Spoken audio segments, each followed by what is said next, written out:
Bonjour à tous et bienvenue sur la page Floqueo. Bienvenue à Agde. Nous allons faire une visite guidée de cette vieille ville qui est très ancienne puisqu'on la doit à une fondation phocéenne, donc grecque, des Grecs venus d'Asie mineure. Donc nous allons parcourir quelques vieilles ruelles très typiques, en sachant bien sûr que la spécificité qu'on va voir sur Agde, c'est notre fameux basalte, la pierre volcanique. Donc la ville d'Agde fondée par ces phocéens, donc la fondation, elle va vraiment fonder, c'est fin du 6e siècle avant Jésus-Christ. Ils ont parcouru bien sûr tout le long le pourtour méditerranéen et Agde a été choisi bien sûr comme comptoir. Donc au départ c'est vraiment un port de commerce et la fondation vraiment fin 6e siècle avant Jésus-Christ. Deux atouts majeurs vont les inciter bien sûr à s'installer ici. C'est bien sûr le fleuve Hérault qui a fait toute la fortune de la ville, un grand port de commerce, mais également un grand atout qui est tout simplement le volcanisme. Donc nous sommes sur un territoire volcanique qui provient tout simplement d'un maillon qui s'est échappé d'Auvergne jusqu'à la Méditerranée. Donc c'est vrai que nous sommes ici à 4 km du littoral, du bord de mer. Et donc quand on se dirige vers le Cap d'Agde, qui est donc la station balnéaire très connue, nous avons le mont Saint-Loup, qui est un reste de volcan en fait. Donc les Grecs avaient sur place également ce fameux basalte. Qui dit terre volcanique veut dire aussi une terre très fertile. Donc là nous commençons bien sûr au niveau du rempart. Donc ce rempart, l'élévation date du 4e siècle avant Jésus-Christ. Donc tel que nous le voyons de nos jours, il y a un amalgame de plusieurs époques, puisque du 4e siècle avant Jésus-Christ, il a été modifié plusieurs fois. Donc nous avons des parties médiévales 12e, mais également des parties qui datent du 16e et 17e, notamment ce qui reste d'un chemin de ronde au-dessus. Donc ce rempart partait donc du bord de l'Hérault et rejoignait donc l'Hérault un peu plus haut en descendant. Mais on le verra durant le parcours. Actuellement, il nous reste que 80 mètres donc, de vestiges. Une chose intéressante qu'on peut quand même noter sur le rempart, ce sont les armoiries de la ville. Donc ces armoiries à l'heure actuelle sont les armoiries les plus anciennes que possède Agde, avaient été apposées donc en 1562. C'était pendant la guerre des religions. Alors au départ, ces 4 vagues que l'on aperçoit donc sur le blason vont signifier bien sûr l'évêché. La deuxième vague va concerner les chanoines, donc la salle capitulaire à Agde. La troisième vague va concerner le consulat, consul d'Agde, et la petite vague qui reste bien sûr le peuple. Mais on verra d'autres armoiries durant le parcours. Là je voudrais nommer la Belle Agatoise qui est quand même une fontaine vraiment allégorique et qui représente Agathé-Tiké. Agathé-Tiké qui est en fait le nom d'origine d'Agde. Agathé-Tiké signifie bonne fortune. Donc cette fontaine a été érigée donc au 19e siècle, en 1858, c'était la municipalité de cette époque-là qui avait décidé d'ériger donc une fontaine, un monument à l'entrée principale de la ville. Ils vont faire appel à un sculpteur qui était originaire d'Avignon mais qui s'était installé sur Montpellier. Il était d'ailleurs professeur de sculpture aux Beaux-Arts de Montpellier. Et il va ériger donc cette Belle Agatoise qui est le nom qu'avaient choisi donc les Agatois. Elle est érigée donc en marbre blanc, de Carrare, d'Italie, donc avec son drapé tout à fait à l'antique. Elle porte sur sa tête une couronne qui va rappeler tout simplement les remparts de la ville. Le symbole bien sûr, le principal, c'est la grappe de raisin qu'elle tient dans sa main droite, puisque ce sont les Grecs phocéens qui vont apporter la vigne. Et dans l'autre main, la rame de bateau, qui signifie tout simplement la venue des Grecs par voie maritime.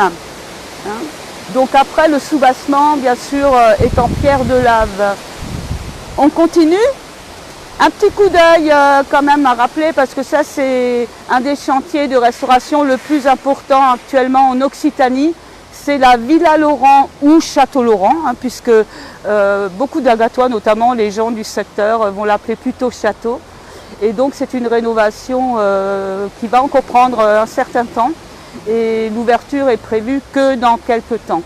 Hein, donc c'est vrai que cette Villa Laurent avait été érigée donc tout à fait à la fin du 19e siècle, hein, 1898. On continue. Alors on va s'avancer, on va longer donc une partie du rempart et nous allons accéder donc à la vieille ville. Donc cette vieille ville est composée de deux parties, hein, bien distinctes. Donc la partie la plus ancienne qu'on dénomme la cité antique, donc la fondation d'Agde, et l'autre partie les bourgs, donc le bourg Saint-Sever et le bourg Saint-André, hein, qui vont se développer en fait au 5e et 6e siècle, donc autour des églises primitives d'Agde. Alors la totalité du rempart, hein, puisqu'il avait quand même une longueur donc à l'origine entre 850 mètres et 900 mètres, hein, a été démoli au 19e siècle, vers 1845. Donc c'était un décret en France qui permettait les villes d'étendre, de faire des extensions donc vers l'extérieur, mais également on dit bien souvent que c'était aussi un moyen de donner du travail aux hommes. Donc ce rempart a été démoli et on va construire bien sûr à l'emplacement du rempart des immeubles donc, qui sont du 19e. On accède à la rampe de la Poudrière. Alors là aussi bien sûr ça va rappeler encore le rempart, hein, puisqu'au XIIe siècle l'évêché d'Agde, l'évêque va avoir l'autorisation du roi d'élever des tours. Hein, donc il y avait au total donc, autour de ce rempart 9 tours. Une de ces tours donc, qui était approximativement à cet endroit, il y avait la Poudrière. Hein, donc c'était une tour, on s'en servait tout simplement pour stocker tout ce qui était munitions. On continue. Donc cet accès bien sûr a été fait tout au début du XXe siècle, en 1909. Donc c'est relativement récent. Donc on est vraiment sur l'emplacement du rempart.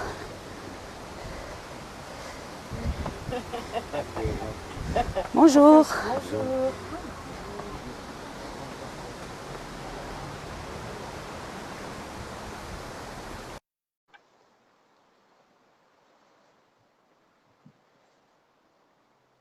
Alors durant toute la visite, hein, n'hésitez pas, si vous avez des questions à poser, aucun souci.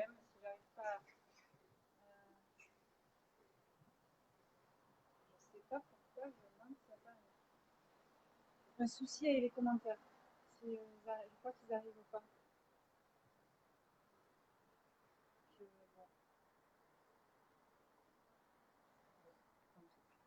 On va voir. Bon.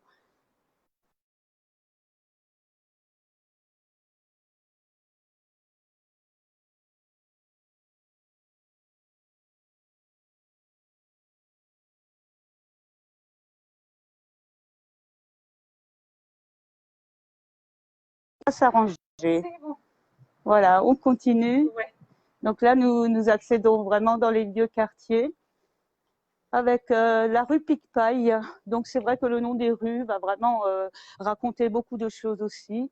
Hein, la rue Picpaille, tout simplement, il y a le mot paille dans ce mot. On utilisait notamment de la paille pour conserver la glace. Hein. Donc ça, c'est un petit commentaire que je vous ferai un peu plus tard en vous parlant de la fameuse glacière d'Agde. Hein, voilà. Pour le nom des rues, en fait, sur Agde, on va retrouver donc des noms de rues, surtout à partir du 17e, 18e et 19e. Hein, donc auparavant, c'était des îlots qui portaient le nom en fait du personnage, de la personne la plus riche du quartier ou la plus importante. Dans d'autres villes, bien sûr, le nom des rues peut remonter souvent au Moyen Âge. Nous allons accéder à la rue Molière, hein, jusqu'à la place Molière en elle-même. Donc c'est vrai, ce nom a été emprunté à Pézenas, hein, cette ville qui qui est voisine, donc à 20 km, où Molière a séjourné pendant plusieurs années. On continue.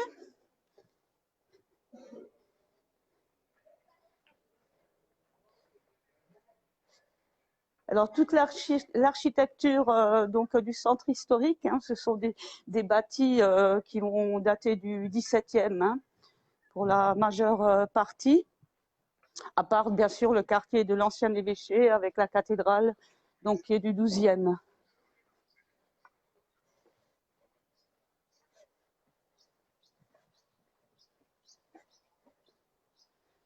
Donc c'est vrai que la restauration de la vieille ville est très très difficile. Bon, ça se met en place tout doucement.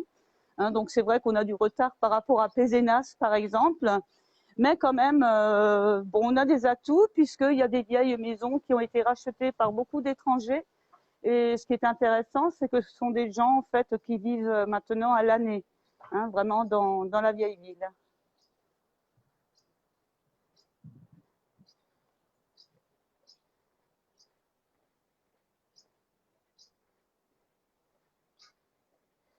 Alors nous sommes toujours en fait à proximité du rempart.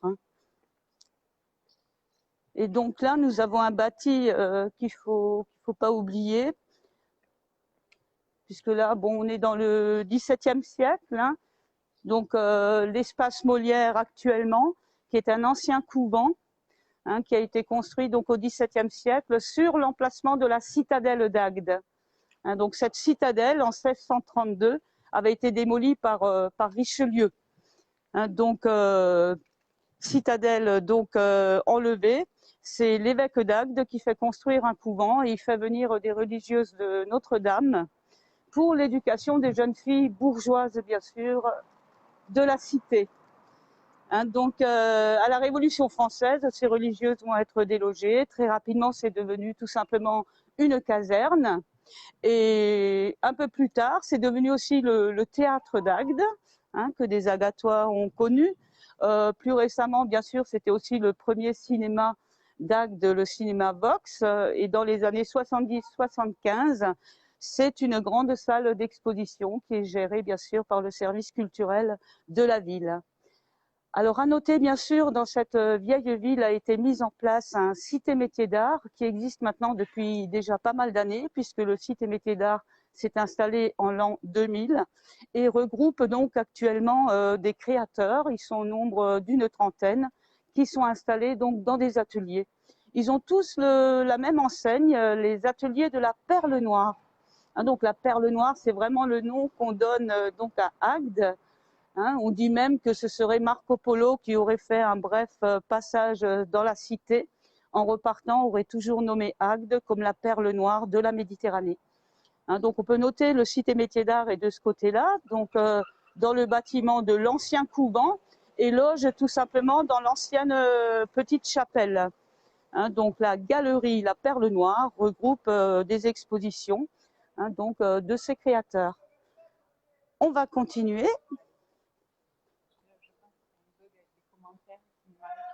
Hein?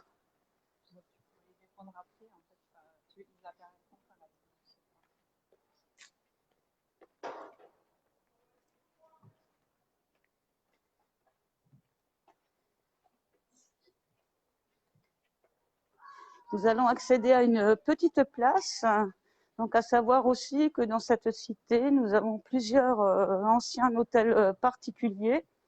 Donc là, on va voir un petit exemple.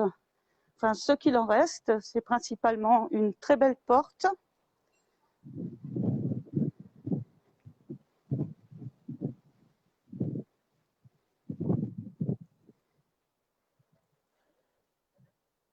Alors là, il s'agit bien sûr de l'emplacement de l'hôtel du Viguier-Guérin, hein, qui était donc là, donc c'est du fin 16e, début 17e. La spécificité ici, c'est que c'est la seule porte en calcaire, en pierre claire que possède Agde. Hein, donc on dit que certainement ce viguier-là était assez riche et il a voulu aussi se démarquer des autres. Hein, donc là, on retrouve une porte tout à fait style Renaissance. Hein, donc la Renaissance, en fait, le style va copier l'art antique. Hein. Donc on retrouve de chaque côté les colonnes cannelées avec l'entablement, bien sûr avec ces 14 pointes de diamant. Donc au-dessus, on a un amalgame, bien sûr, d'autres époques, puisqu'on peut remarquer tout en haut un fronton qui a été ramené et placé carrément sur la façade. Donc l'intérieur, il n'y a absolument plus rien d'origine. C'est uniquement vraiment principalement la porte qui subsiste. On continue ?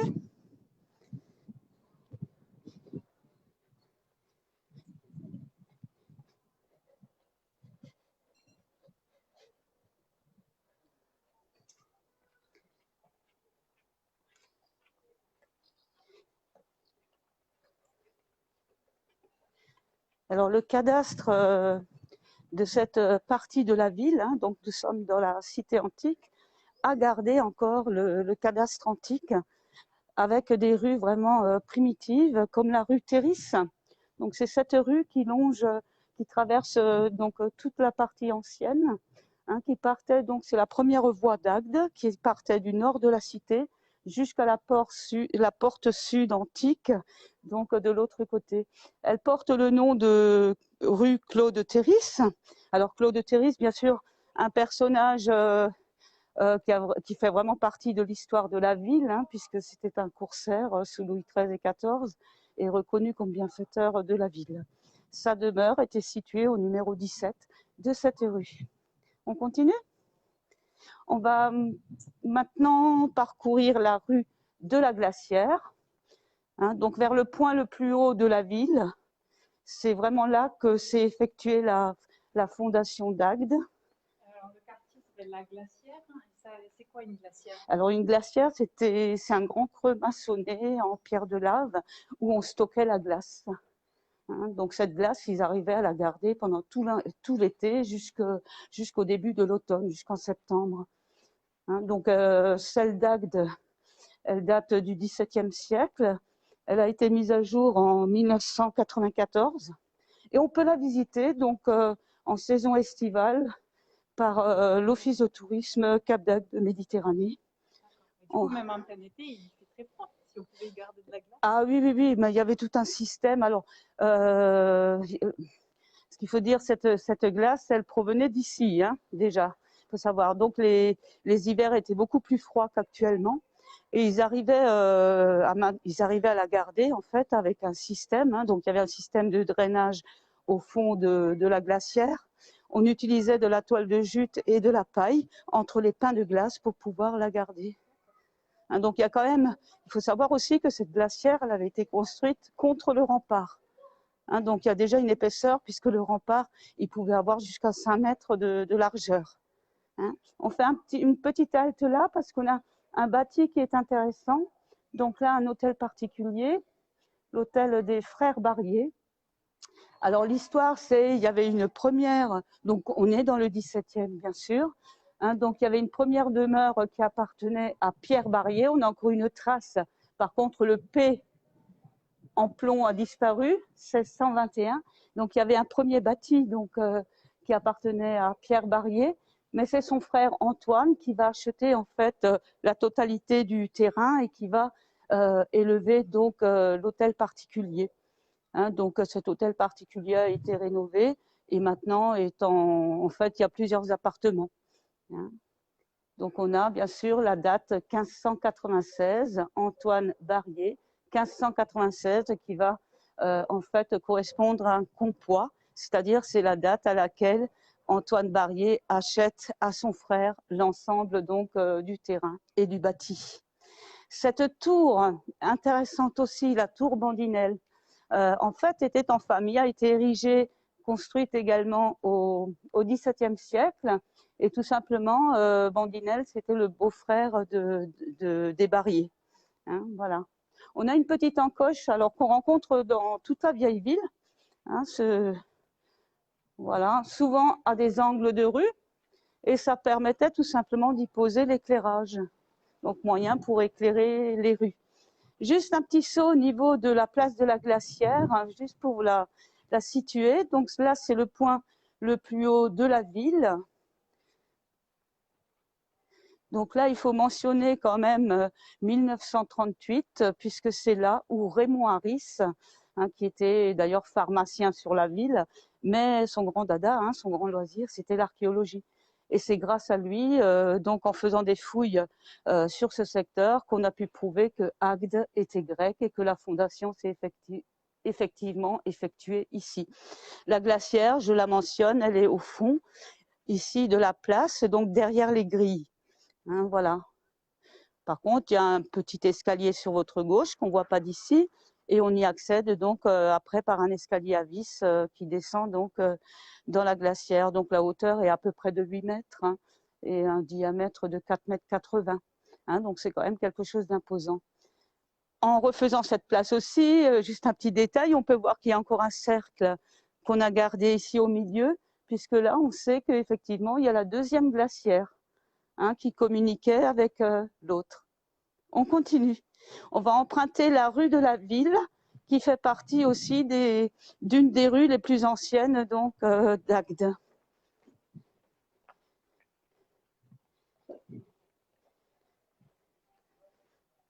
Alors là, c'est une heure où les gens sont en train de déjeuner, donc c'est très très calme. Il faut mentionner aussi que bien sûr nous avons une communauté gitane à Agde qui s'est installée.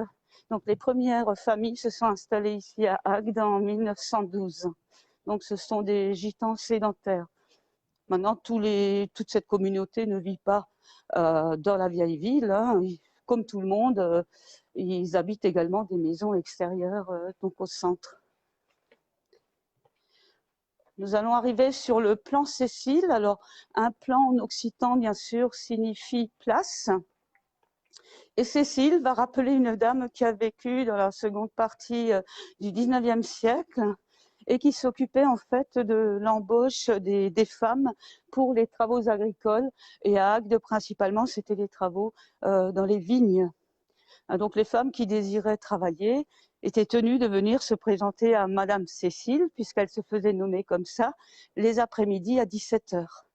Pour les hommes, l'embauche pour le travail des hommes, ça se faisait le matin, à un endroit qu'on appelle le portail. Et les agatois à l'heure actuelle, les anciens, se donnent encore rendez-vous au niveau du portail. Alors on continue et je voudrais vous montrer donc également un ancien hôtel particulier qui est vraiment très très intéressant. Donc là on va partir dans hôtel particulier qui a été construit donc au 16e et agrandi au 17e. Il s'agit de l'hôtel Estella qui va nous faire penser bien sûr Estella des rives de Étoile. Donc il s'agit du numéro 7 de la rue Haute. Donc ici, et je voudrais surtout vous montrer une très jolie cour. Donc on va y rentrer.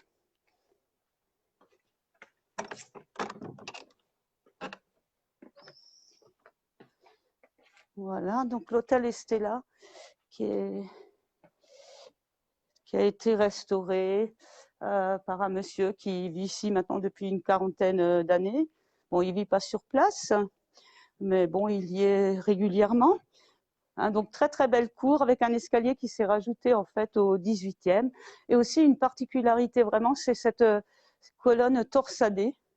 Alors ça c'est vraiment plus rare. C'est la seule qu'on ait de ce type-là sur Agde.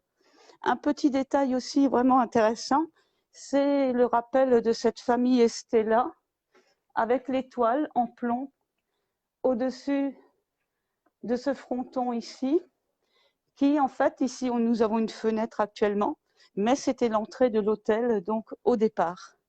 Voilà. On peut dire aussi donc cette famille Estella a vécu donc pendant très très longtemps avec ses descendants, mais ensuite au XVIIIe siècle, nous avons eu jusqu'au début du XXe la famille Kanak.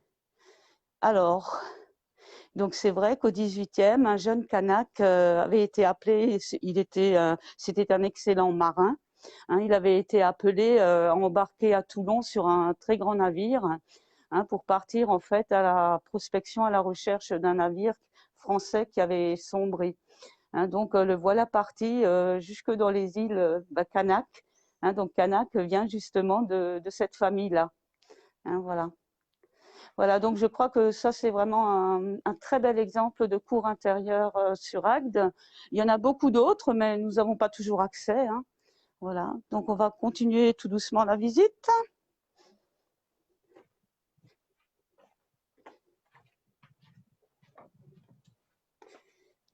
Je vais refermer la porte.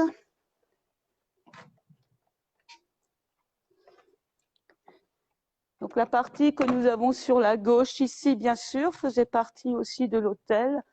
Hein, donc ça a été morcelé en plusieurs maisons par après. Mais au niveau du premier étage, bien sûr, tout en longueur, c'était la salle de réception de l'hôtel. On continue.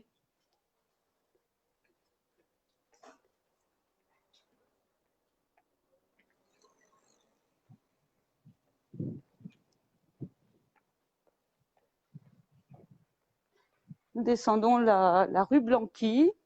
Alors de nouveau passage d'un plan. Alors ce plan par certains agatois est appelé le plan des courges. Donc certains disent que c'est sur cette place que les agatois amenaient les courges pour pouvoir les sécher. Hein, donc il y avait un système d'étendoir tout simplement. Donc là c'est une petite place qui est très très tranquille.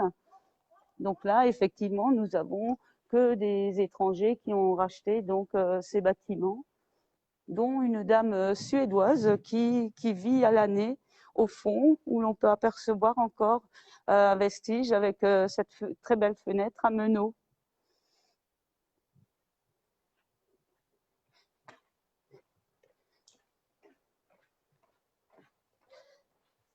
Le passage Blanqui. Donc là aussi, donc ce porche pour accéder à l'ancien plan Baldi qui est devenu place Conesa. Conesa est un jeune agatois qui était natif de ce quartier et qui est décédé tout simplement à la guerre d'Algérie. Donc c'est sur cette place Conesa qu'on a l'école de musique qui s'est implantée ici il y a déjà quelques années. Donc ça aussi c'était un petit peu une volonté pour inciter les gens à venir dans le centre-ville vraiment. Hein. Et là nous allons voir l'hôtel Baldi. Donc c'est vrai que de l'extérieur c'est un bâti qui est très classique. Hein, donc Baldi, donc au XVIIe, c'était donc une personne qui était très riche aussi. Hein.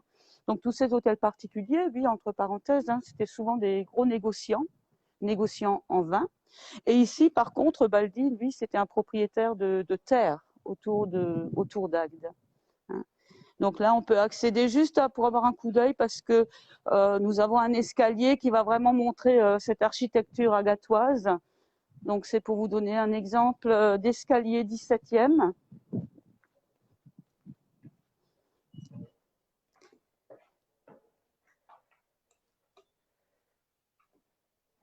Voilà, donc là c'est un escalier à 3 volets, donc à plusieurs étages. Donc avec la balustrade bien sûr, elle est contemporaine. À l'origine, on suppose que c'était des balustrades également en pierre de lave. Tout en haut, on peut remarquer bien sûr les piliers en bois. Ça, c'est lors d'une restauration, puisqu'il faut savoir qu'en fait le dessus s'était effondré, donc ça a été refait, bien sûr plâtré, etc. Et on a mis des colonnes en bois. Voilà. On continue.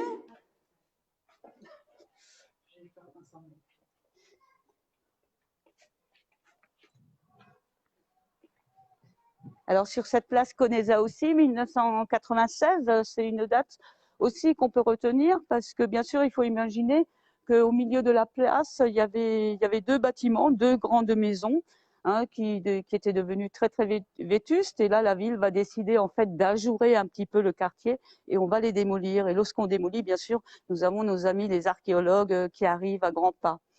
Donc là, c'est vrai qu'il y a eu un sacré chantier de fouilles qui a duré quand même plusieurs mois, avec de très belles découvertes. Bien sûr, la fondation d'Agde encore prouvée avec des bâtis de cette époque-là, mais également sur le haut de la place, on va signaler un atelier de tissage. Et une chose bien extraordinaire, c'est l'emplacement d'une bibliothèque antique. Donc là, je ne saurais pas vous expliquer comment ils ont découvert ça, mais c'est vrai que cette bibliothèque, en fait, était située au niveau de la rue centrale de la cité, la rue Théris qui débouche par là. Alors pour la rue Théris, bien sûr, on a souvent le nom en occitan. Donc là, on a Carriera de la Torre, rue de la Tour.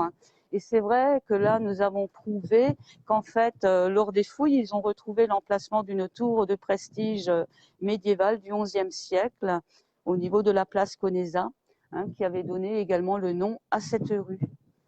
Et là, nous avons la rue Michelet. Donc là, c'est vrai que nous descendons de nouveau tout doucement vers l'Hérault, vers le fleuve et le quartier de l'Évêché.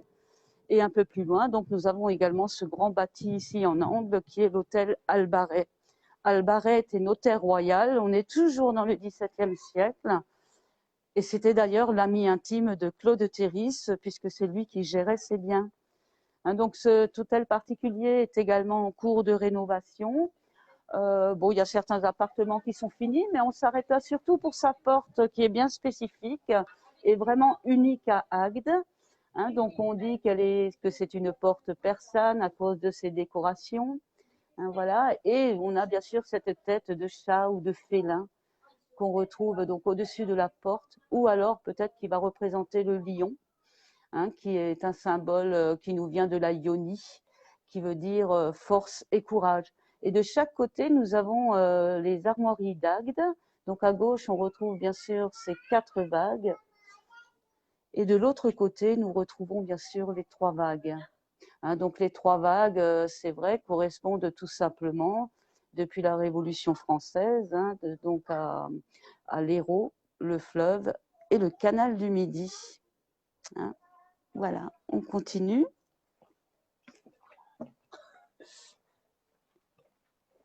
La rue de la Maîtrise, à cause de l'emplacement tout simplement d'un bâti qui servait d'école pour les petits chantres de la cathédrale. Nous avons 2 portes complètement différentes, donc bien sûr celle en ogive qui est la plus ancienne d'Agde, donc qui est du XIVe siècle. Donc on est encore sur un bâti très très médiéval, avec d'ailleurs encore la trace avec une meurtrière. Et de l'autre côté, tout à fait différent, on est de nouveau dans le style Renaissance, avec cette porte qui est datée de 1627. Donc là, il ne s'agit pas du tout d'un hôtel particulier, c'est une grande demeure, voilà, une maison de maître en fait. Voilà. Et là, on sait que bien sûr, ça servait donc au XVIIe siècle. En fait, c'était un bâtiment administratif, comme des bureaux en fait, des gens qui étaient installés là et qui travaillaient en fait pour le port de commerce. Donc la façade a été entièrement remaniée, bien sûr, puisqu'on va rencontrer des balcons contemporains, etc. On continue, on va s'approcher de notre cathédrale fortifiée.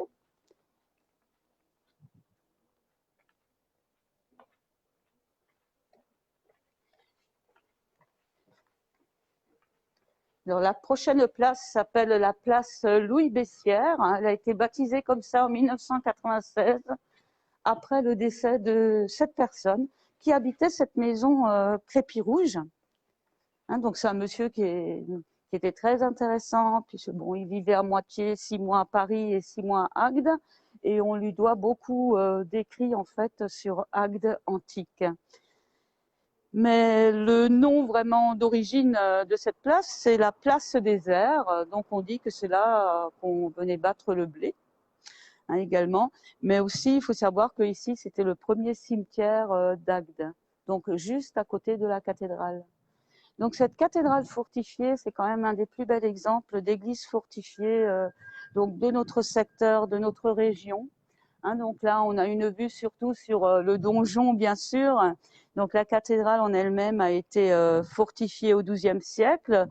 C'était Louis VII le Jeune, roi de France, qui va donner l'autorisation à l'évêque d'Agde de fortifier sa cathédrale et de fortifier la ville. Donc c'est là qu'on voit apparaître aussi les remparts qui vont contourner les bourgs d'Agde. Alors le donjon, par contre, a été achevé qu'au XIVe siècle. Donc ça, c'est vrai qu'il y a des études qui ont été faites et ça a été prouvé tout simplement. Ils ont pu dater donc XIVe siècle à cause des signatures de tâcherons, des tailleurs de pierre que l'on retrouve bien sûr sur les pierres donc de construction. On va s'approcher un peu.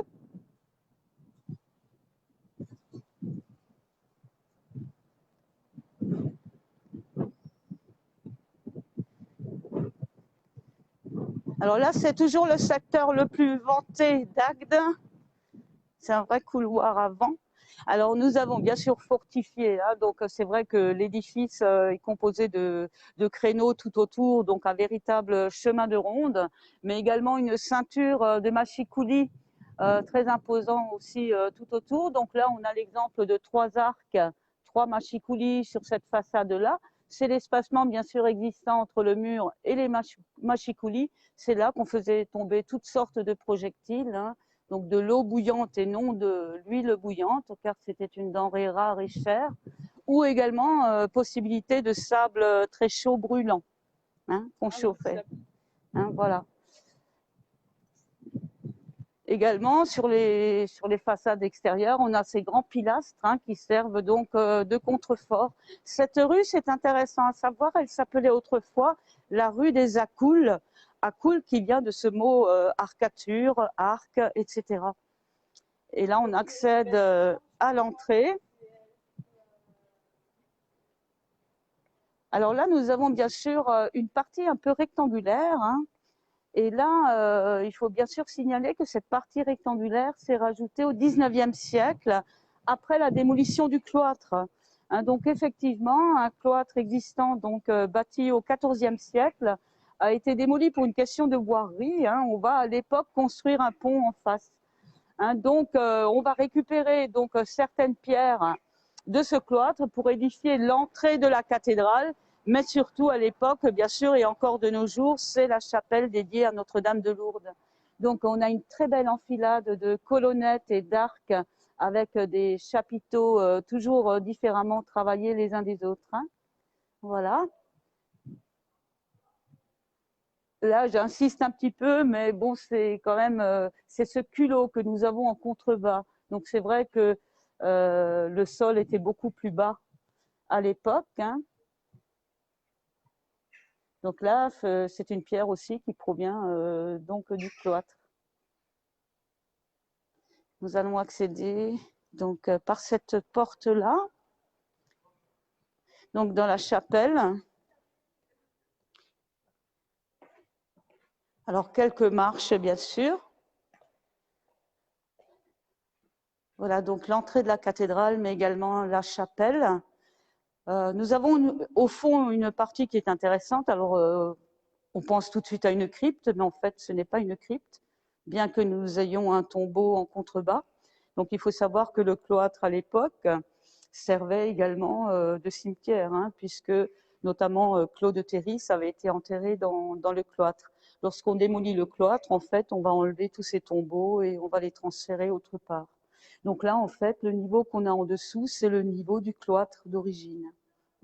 On a quand même des parties encore de l'époque carolingienne, de la première cathédrale, hein, puisque la date la plus ancienne que nous ayons de cette cathédrale, c'est le IXe siècle, hein. Donc on a des tronçons de murs donc de cette époque-là avec les quelques pierres qui ressortent ici. À noter quand même, c'est l'autel que nous avons ici, hein, qui est tout simplement une table en marbre, donc un seul bloc, qui a servi aussi entre-temps de dalle tombale d'ailleurs. Voilà. Mais nous allons voir maintenant l'intérieur même de la cathédrale.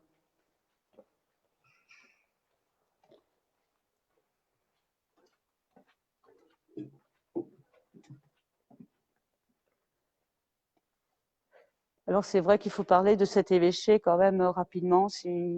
Voilà.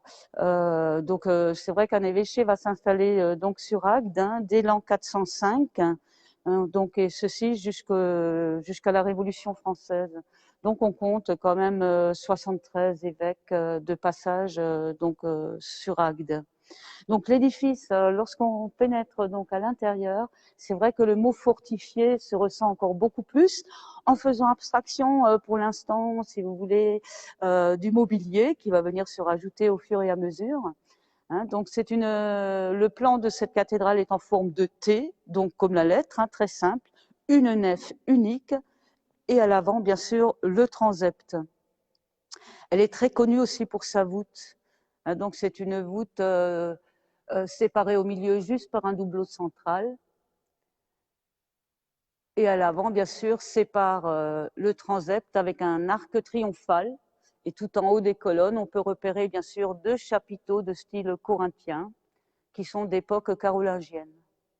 Pour les ouvertures aussi, il faut savoir s'imaginer qu'à l'époque, c'était des ouvertures très très petites en forme de meurtrière. Donc on peut apercevoir encore devant les orgues, donc très étroit, très peu de lumière. Ce sont les évêques d'Agde, au fur et à mesure, courant 16e et 17e, qui vont agrandir les ouvertures. Les vitraux sont intéressants, sont du 19e et proviennent de Montpellier, de l'artiste Brunet. Et à l'avant, bien sûr, le mobilier le plus imposant, c'est ce grand rétable, qui est dû à Jean Canet, qui était originaire d'Agde. Donc on est dans le XVIIe siècle. Alors Jean Canet n'a pas seulement travaillé les pierres, le marbre, etc. Il a aussi beaucoup travaillé le bois. On lui doit d'ailleurs dans le secteur ici tout proche, à Pomerol, le petit village, un rétable magnifique en bois doré. Donc là, tout l'ensemble, bien sûr, les assises, c'est du calcaire. On a les colonnes, bien sûr, en marbre rouge et blanc qui proviennent de Caunes-Minervois. Et également, on a le marbre blanc de Carrare. Donc les statues, bien sûr, de chaque côté vont représenter à gauche, bien sûr, Saint-Étienne, avec la palme du martyr et dans l'autre main la pierre. Et de l'autre côté, nous avons Saint-Laurent, avec la palme du martyr aussi, et l'instrument de son supplice, le grill. Pour la peinture, c'est intéressant. Donc c'est une toile tout à fait 19e siècle classique, qui est due au peintre français Lejeune, et qui est une copie, en fait, d'un tableau de Charles Lebrun, le Mai de Charles Lebrun, qui est situé à Notre-Dame de Paris. Donc cette toile très classique va représenter une fois de plus la lapidation de Saint-Étienne. Elle a fait l'objet en 2010 d'une restauration. Donc elle était partie sur Montpellier. Et c'est vrai que les personnages en arrière-plan, surtout côté droit, on les apercevait pratiquement plus. Elle avait vraiment noirci. Un petit détail, c'est cette chaire qui est tout à fait de style classique. Qu'on dit flanqué sur le style roman, puisque là, on est vraiment dans un style roman très austère et très sobre. Voilà. On continue.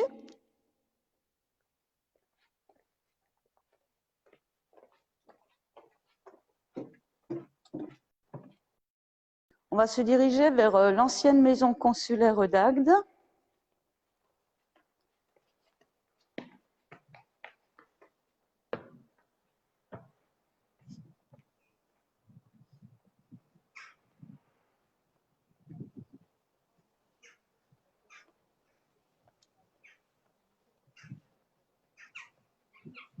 Qu'on aperçoit déjà ici avec l'ouverture, avec ces arcades, qui est tout simplement l'ancien marché couvert.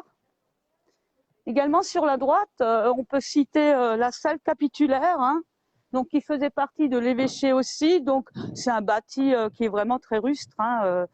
Voilà, la salle capitulaire, donc qui était occupée par les chanoines, qui étaient au nombre de 12 et qui s'occupaient bien sûr des affaires de l'évêché. Donc c'est vrai que l'évêque, en principe, n'avait pas le droit de prendre des décisions tout seul. Les chanoines étaient là pour donner leur avis aussi. Et on va noter, bien sûr, au XIIe siècle, l'évêque, changement de programme, va devenir comte-évêque. Et à partir de là, des grandes disputes vont s'installer entre les chanoines et l'évêque, puisque l'évêque, finalement, fait ce qu'il veut. On continue.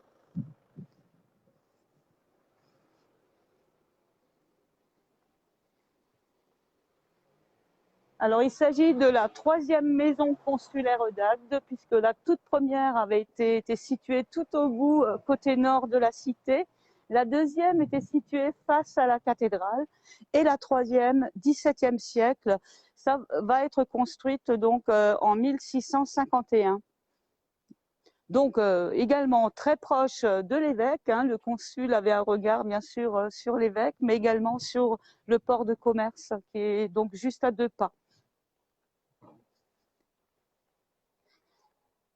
Donc l'ancien marché couvert a fonctionné donc en tant que marché jusqu'à la fin du 19e.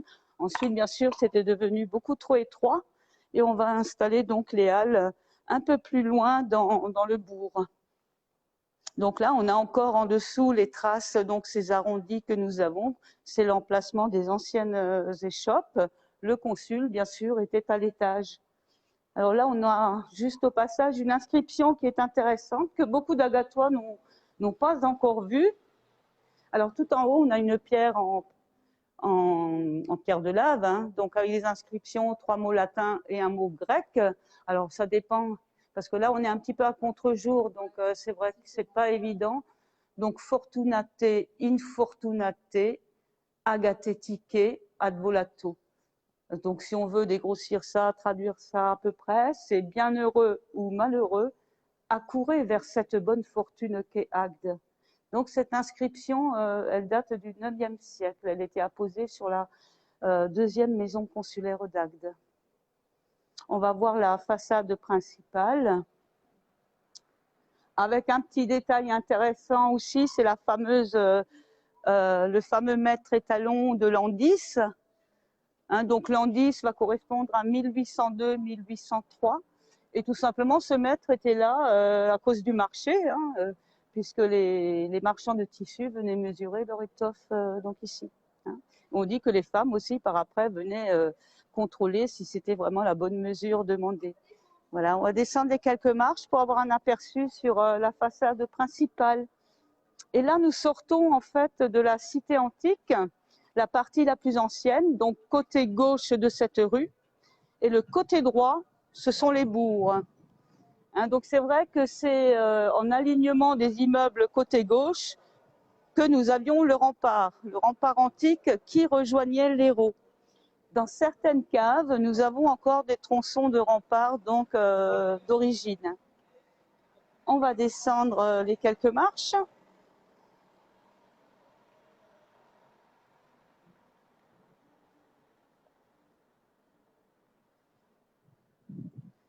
Voilà, donc la façade principale, donc un style Renaissance tout à fait à l'italienne. Hein. On sait bien que c'est François Ier qui nous a ramené ce style-là, avec ses 2 étages et ses fenêtres à meneaux.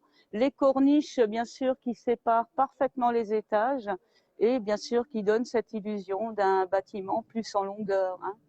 Voilà, la porte monumentale, alors ça c'est très intéressant, en bossage, donc c'est la seule qu'on ait comme ça sur la vieille ville, en bossage, c'est-à-dire en relief, avec bien sûr sur le fronton les armoiries de la ville, donc les fameuses 3 vagues qui reviennent très souvent hein, dans les petites rues, on peut très souvent retrouver ces armoiries. On a aussi ces 3 grosses têtes hein, qui font un petit peu décoration un petit peu orientale, mais en fait vont représenter les 3 lions que nous avons vus sur la fontaine la Belle Agatoise. Donc ce fameux emblème de force et de courage. Nous allons descendre sur l'ancien port.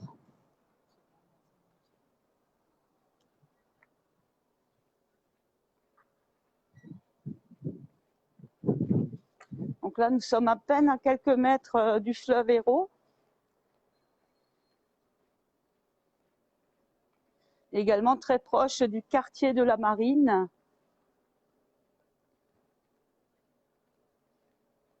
Sur la droite, nous allons voir un petit édicule qui est la fontaine Bonaparte.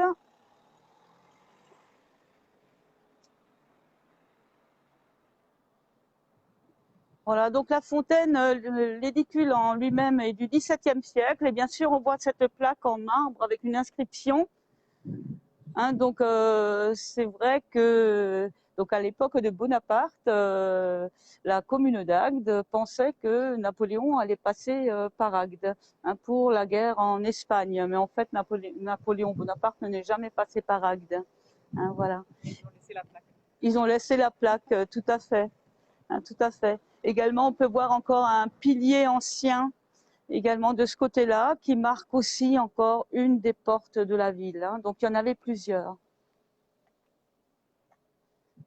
Et là, nous arrivons sur l'ancien port. Donc, c'est vrai que le XVIIe siècle va marquer vraiment l'apogée de la ville. Hein. Donc, un grand port de commerce très florissant qui va décliner au fur et à mesure. Pourquoi? Parce qu'il y a Sète qui est sorti de terre, bien sûr, et qui va prendre le dessus en tant que port. Hein.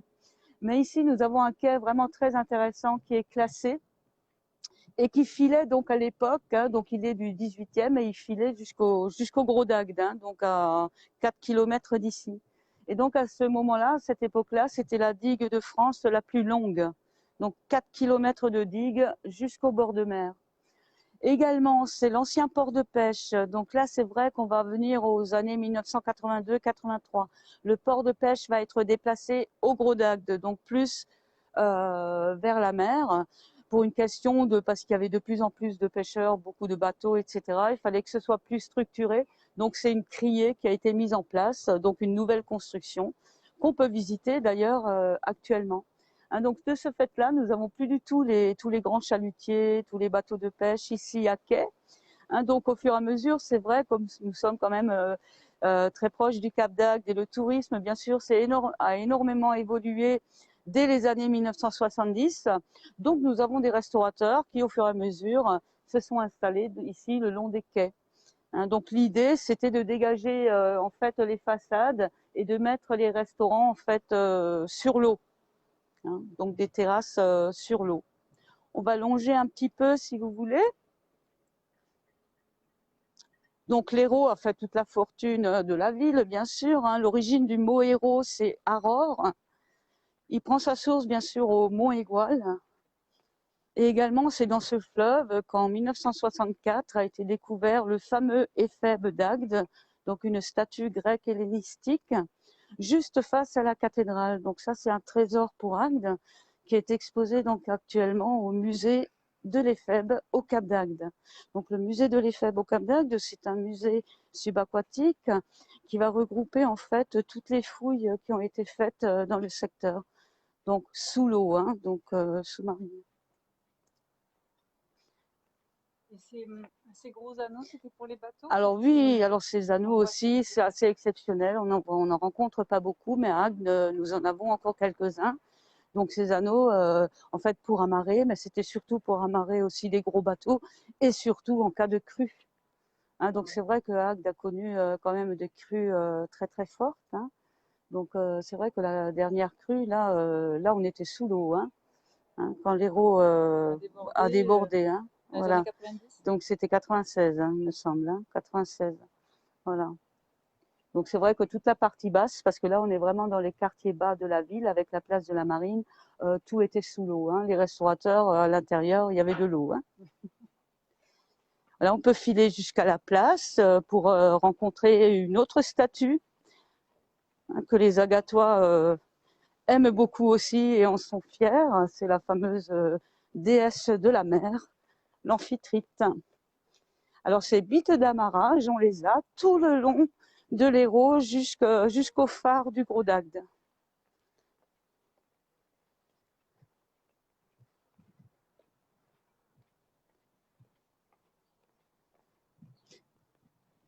Un petit peu en amont de l'Hérault, nous avons bien sûr le petit canalet hein, qui fait la jonction en fait avec le canal du Midi. Hein, donc c'est à Agde qu'il y a la jonction entre l'océan Atlantique et la mer Méditerranée.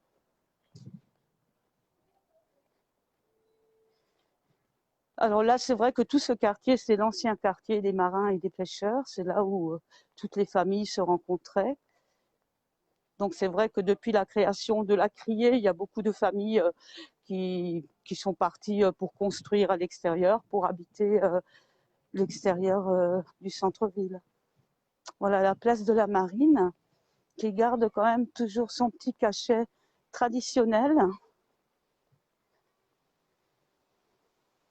Et la statue de l'Amphitrite qui provient en fait du Trocadéro de Paris qui avait été démoli en 1938 et donc c'est vrai que ce Trocadéro à la cime il y avait beaucoup de statues représentant donc des déesses et la ville de Paris va décider d'en offrir à différentes villes de France.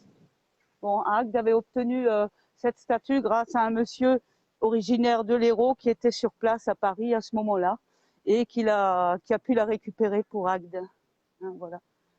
Par contre, le globe, c'est un petit peu moins heureux, hein, mais c'est également ici l'emplacement d'une ancienne fontaine.